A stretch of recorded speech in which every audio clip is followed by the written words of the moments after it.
Assalamualaikum warahmatullahi wabarakatuh. Perkenalkan, nama saya Rahmadinata dengan NIM 250420175. Di sini saya akan meresum materi yang saya pahami tentang akhlak dalam pembelajaran.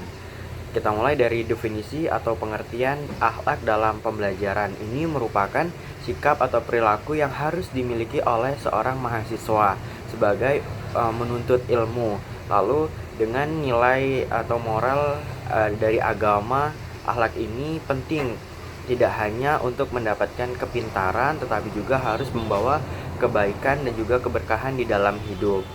Lalu adapun tujuan dari akhlak dalam pembelajaran. Tujuan yang pertama itu menjadikan ilmu ini bermanfaat bagi diri sendiri dan juga orang lain.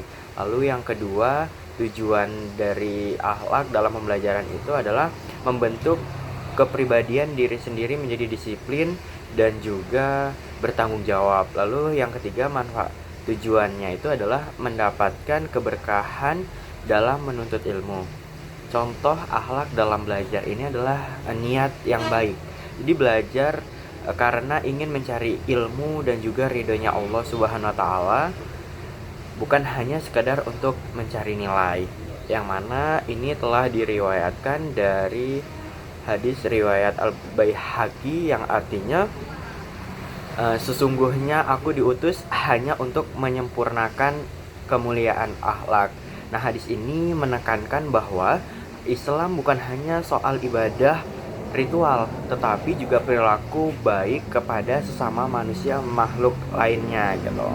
Adapun 5 tujuan mata kuliah di perguruan tinggi, yang pertama itu ada keimanan dan ketakwaan. Kita tahu bahwa keimanan ini adalah keyakinan kepada Tuhan, sedangkan ketakwaan ini adalah menjalankan perintahnya dan juga menjauhi segala larangannya.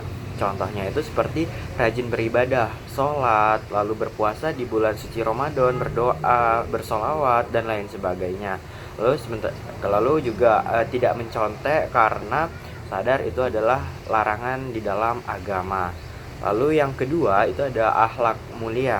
Akhlak mulia ini adalah perilaku atau sikap yang baik sesuai dengan nilai atau moral di dalam ajaran agama. Contohnya itu seperti jujur saat ujian, atau dalam kehidupan sehari-hari kita bertanggung jawab dalam menyelesaikan tugas.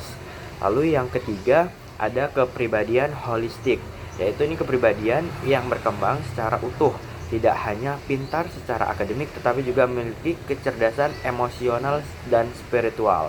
Ini contohnya itu tetap tenang dan sabar saat menghadapi masalah, tidak marah atau berlebihan. Ketika kita dihadapi suatu masalah, kita harus sabar dan tenang, dan kita juga tidak boleh yang namanya tuh marah-marah. Lalu yang keempat itu ada toleransi dan moderasi. Ini adalah sikap atau menghargai perbedaan. Seperti agama orang lain, kita harus menghargai agama dia.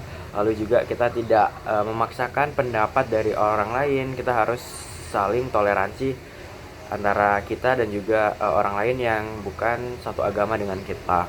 Lalu yang terakhir itu ada integrasi agama dan ilmu. Nah, ini menggabungkan nilai-nilai agama dalam ilmu pengetahuan di dalam kehidupan sehari-hari. Contohnya itu seperti belajar dengan niat dan ibadah, lalu menggunakan ilmu, misalnya akuntansi nih. Ilmu akuntansi itu kita gunakan dengan sebaik mungkin, tidak korupsi. Contohnya kita harus sejujur mungkin sesuai dengan ajaran di agama Islam. Mungkin ini yang bisa saya pahami tentang akhlak dalam pembelajaran pada pertemuan kedua.